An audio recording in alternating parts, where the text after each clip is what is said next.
We have to go back to our Lord. আমাদেরকে ফিরে যেতে হবে আমাদের রবের কাছে। আমরা কেউ আজীবন থাকতে আসি নাই। থাকতে পারবো আজীবন?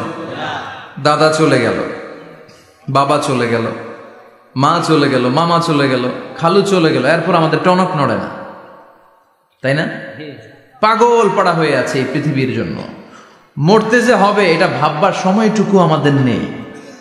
আমরা ব্যস্ত আমাদের ক্যারিয়ার নিয়ে, আমাদের লাইফ নিয়ে, আমাদের সমাজ নিয়ে, আমাদের ফ্যামিলি নিয়ে, আমাদের সন্তান আর সম্পদ নিয়ে আমরা super busy. We are leading a very super busy life. We don't have even a single time to think about death. মৃত্যু নিয়ে ভাবার একটা মুহূর্ত আমাদের নাই। কিন্তু পৃথিবীর সবচাইতে সুনিশ্চিত বিষয় হচ্ছে মৃত্যু, ঠিক কিনা? The most certain thing in our life is death. আমাদের জীবনের সবচাইতে সুনিশ্চিত বিষয় হচ্ছে মরণ। মরবই আমরা। And the most uncertain thing in our life is the time of death. আর আমাদের জীবনের সবচেয়ে অনিশ্চিত বিষয় হচ্ছে মৃত্যুর সময়। আমরা জানি না। মরবো যে এটা জানি, জানেন না? কিন্তু কখন মরবো এটা জানি? এই সূরাটা আপনারে এই জিনিসটা জানান দিতে এসেছে যে দুনিয়ার সম্পদ, লোভ, লালসা এগুলো নিয়ে পড়ে থেকো না। এই যে আমাদের ফ্যামিলি, আমাদের বাচ্চা কাচ্চা, আমাদের এত টাকা পয়সার হিসেব, মাস শেষে বাড়ি ভাড়া, গ্যাসের বিল, এইটা সেটা, আপনি কি মনে করছেন যে আপনি চলে গেলে এগুলো থেমে থাকবে? কিছুই থেমে থাকবে না, সব চলবে আগের মতো, থাকবেন না আপনি। এজন্য শাহাদাত ফয়সাল ওনার ফেসবুকে সর্বশেষে লিখে গিয়েছিল, আমি হীন দুনিয়া, মানে এমন দুনিয়া যেটাতে আমি নাই, সব চলে, সকাল গড়িয়ে বিকেল হয়, শীত শেষে গ্রীষ্ম আসে, দিন শেষে রাত নামে, সব চলে, নাই শুধু আমি। চিল্লায় বলেন ঠিক কিনা? তো এজন্য এগুলি একটু ভাবেন। অনেক ব্যস্ত আমরা। এই দুনিয়ার পুরো জীবনটা এটা হচ্ছে লালসাময় একটা জীবন, লোভ, মরিচিকা, মায়াজাল। এই মায়াজালে আমরা আটকে আছি, ফলে মৃত্যুর কথা আমরা ভুলে গিয়েছি। পাগলের মতো ছুটছি, আরো টাকা লাগবে, আরো খ্যাতি লাগবে, আরো যশ লাগবে, আরো দাপট লাগবে আমার। এত টাকা দিয়ে কি হবে? এত সম্পদ দিয়ে কি হবে? এত ব্যস্ততা দিয়ে কি হবে তোমার? স্টপ, থামুন, অনেক হয়েছে, আন্না, থামুন। Take a rest, take a breath and think about death. Think that you have to go back to your Lord. একটু বসেন না, একটু ভাবেন যে আমাকে চলে যেতে হবে, চলে যেতে হবে। এই কোলাহল, এই ব্যস্ততা এগুলো থাকবে, থাকবো না আমি।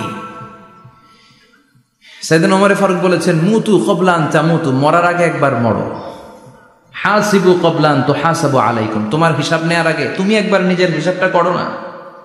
কাগজ বের করে একটু লিখো না, কি কি ভালো কাজ করছিলা, যেগুলো দিয়ে নাজাতের ওসিলা হতে পারে, 1 2 3, আর কি কি আকাম কুকাম করছো দেখো না, লিখে দেখো তোমার অবস্থাটা কি। মরার আগে একবার মরো। মরার আগে খাটের মধ্যে শুয়ে শটান করে চোখ বন্ধ করে একবার মরার ভান করে দেখেন কেমন লাগে। চোখটা বন্ধ করেন আর ভাবেন আপনি নাই, কি কি হতে পারে ভাবেন। আপনার ছেলেমেয়েরা কান্না জুড়ে দিবে, আপনার প্রাণের স্ত্রী বিলাপ শুরু করে দিবে, বন্ধু বান্ধবের চিৎকার আর মাতম, স্থানীয় এলাকার মসজিদে ঘোষণা, অমুক এলাকার নিবাসী অমুক ভাই অমুকের ছেলে অমুক দুনিয়ায় নাই।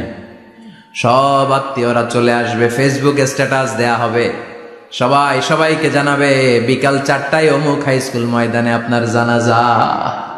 ছুটে আসবে, সবাই ছুটে আসবে আপনাকে শেষ বিদায় দিতে, গুড বাই জানানোর জন্য, আল ওয়াদা, বিদায় জানাতে আসবে সবাই।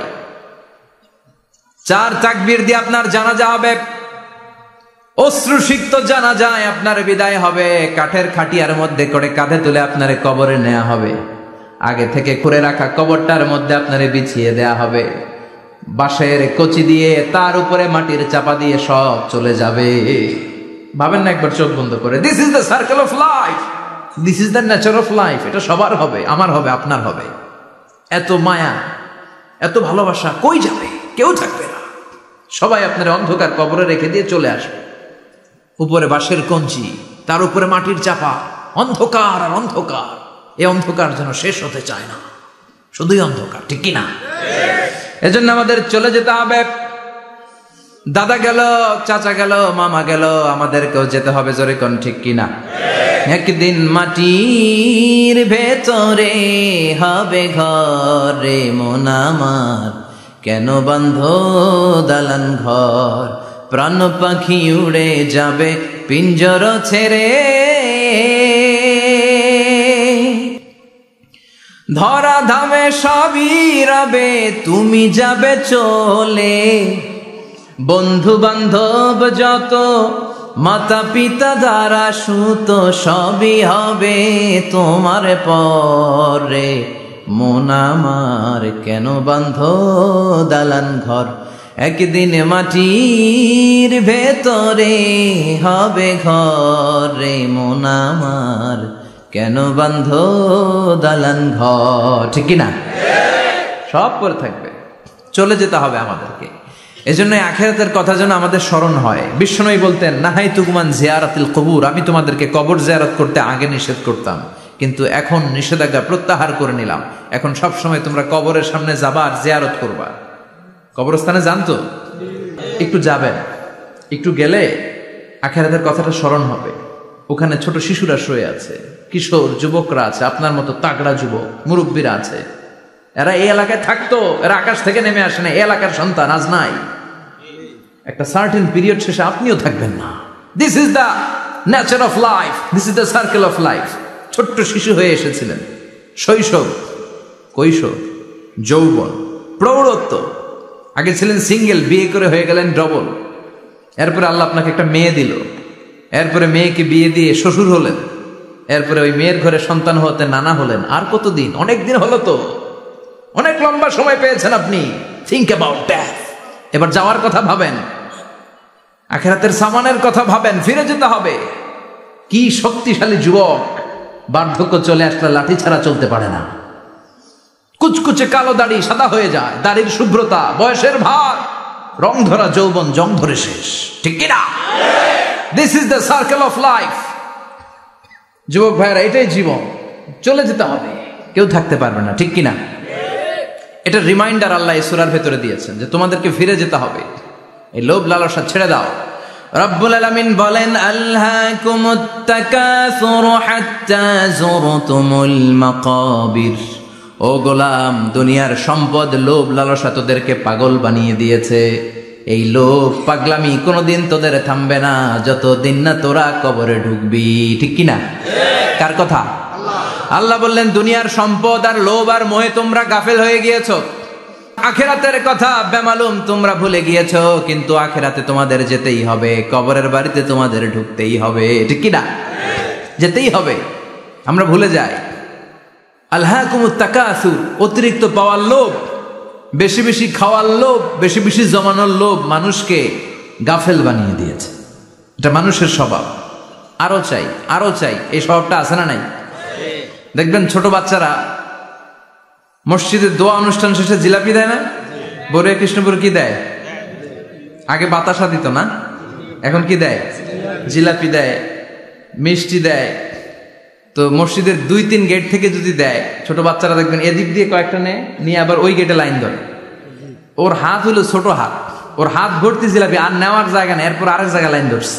আরো লাগবে, আরো লাগবে, এই আরো আরো আরো চাই। এই স্বভাবটাই মানুষকে কুড়ে কুড়ে শেষ করে দিয়েছে। এত লাগবে কেন তোমার? চাহিদার কোনো শেষ নাই। Unlimited demand of human being. যার আছে বেশি তার চাই বেশি। যার সাইকেল আছে তার হুন্ডা চাই, হুন্ডা আছে তো প্রাইভেট কার চাই, প্রাইভেট কার আছে তো প্লেন চাই, প্লেন আছে তো হেলিকপ্টার চাই, হেলিকপ্টার আছে তো ওইটা চাই, ওইটা আছে তো সেটা চাই। ঠিক কিনা? এলাকার মেম্বার যে হয়েছে চেয়ারম্যান হতে চায়, আছে না নাই? চেয়ারম্যান সাহেব এমপি হতে চায়, আছে না নাই? এমপি সাহেব মন্ত্রী হতে চায়, আছে না নাই? মন্ত্রী সাহেব প্রধানমন্ত্রী হতে চায়, আছে না নাই? কিন্তু এই দেশে সুযোগ নাই। কথা কন। আমার এই জীবনে তো আমি 2-3 জনই দেখলাম। বেগম খালেদা জিয়া, মাননীয় প্রধানমন্ত্রী শেখ হাসিনার ছোট্টবেলা দেখেছি এরশাদকে। আমরা তখন ছোট। এজন্য মানুষের এই চাহিদা কমবে না। বিশ্বনবী বলেন, লাউ আন্না লিকুল্লি ইবনে আদম ওয়াদিয়ান মিন যাহাব আহাব্বা আই ইয়াকুনা ইলাইহি ওয়াদিয়ান। আল্লাহ প্রত্যেককে, আমাদের প্রত্যেককে যদি একটা করে স্বর্ণের পাহাড়ের মালিক বানিয়ে দেয়। কয়টা করে পাহাড় দেখছেন কোনোদিন? কই দেখছেন? চিটাং গেছিলেন? এই চট্টগ্রামে গেলে দেখা যায় কি পাহাড়। এই একটা পাহাড় স্বর্ণের, এক একটা স্বর্ণের পাহাড়ের মালিক যদি আমাদের এক একজনকে বানায় দেওয়া হয়, এরপর আমরা চাবো আরেকটা স্বর্ণের পাহাড়ের মালিক কেমন করে হওয়া যায়। আচ্ছা বলেন তো, একটা স্বর্ণের পাহাড় আমার 14 পুরুষ বিক্রি করে খাইলেও শেষ করতে পারবো এটা? তো আরেকটা কেন লাগবে আমার? ওয়ালাই আমলা আফাহু ইল্লা তুরাব। বিষ্ণু বলেন, কবরের মাটি যতক্ষণ না তোর মুখে না ঢুকবে, তোর এই চাওয়া চাওয়া খাই খাই স্বভাব বন্ধ হবে না। এজন্য আল্লাহ বললেন, আলহাকুমুত তাকাসুরু হাত্তা যুরতুমুল মাকাবির। দুনিয়া তোমাদেরকে গাফেল বানিয়ে দিয়েছে, গাফলতি কমবে না যতদিন না কবরে ঢুকো। কবরে ঢুকা লাগবে, কবরে ঢুকা লাগবে না? কবরে আমাদেরকে যেতেই হবে।